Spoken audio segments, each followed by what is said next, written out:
Hi, this is Mr. Shumway. This video clip explains how to calculate the best fit lines for data.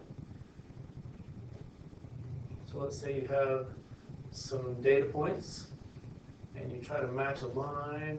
So we have some points that are above the line, some points that are below the line. Try to make it so that there's about the same number below as there are above. So we're kind of going right through the middle of all the data. Now let's try to figure out the slope of that thing. Well, this one looks like we're crossing about right on a grid, and looks like we're going to hit right there on a grid. So we went down from 60 down to negative 40. So we've gone down 100. And we need to find out how long that took. Well, that was when x was 20. So read down, x is 20, from 0 to 20. There's 0 to 20. So going down 100, y changes 100, x changes 20. That's going down 5. Every time x goes 1, y goes down 5.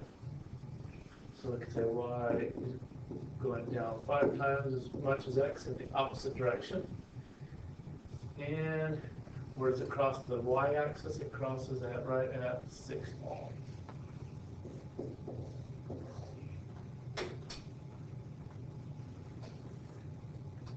We could plug a point into that equation, this 20, negative 40, this point right there.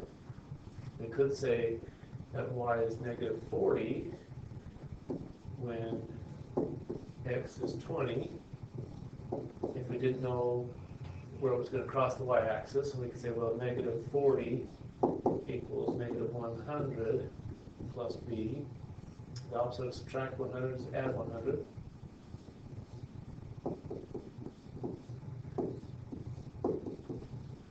So if you have a point that you feel pretty good about being right on a grid, then you could use that to plug in.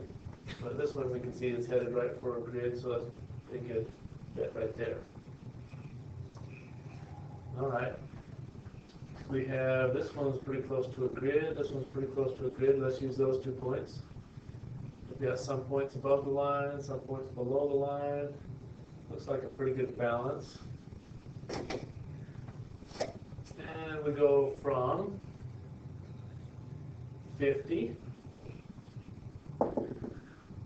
to 150. So that's a difference of gone up by, so I take the 150 and I subtract the 50. That means I've increased by 100. So if I increased by 100, well, x went from 10 to 20, so that's gone up by 100, and y has changed by 100, x has changed by 10. That means y is changing 10 times as much. How do we write that? Well, we say y is 10 times whatever x is. Let's plug in a point.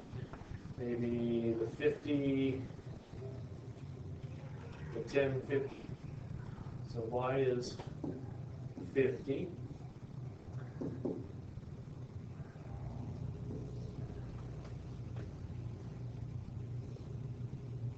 And x is 10. So 50 equals 100 plus something. So I'm going to subtract my 100. It says negative 50 equals b. Does it look like this line is going to hit negative 50? Yep. Okay.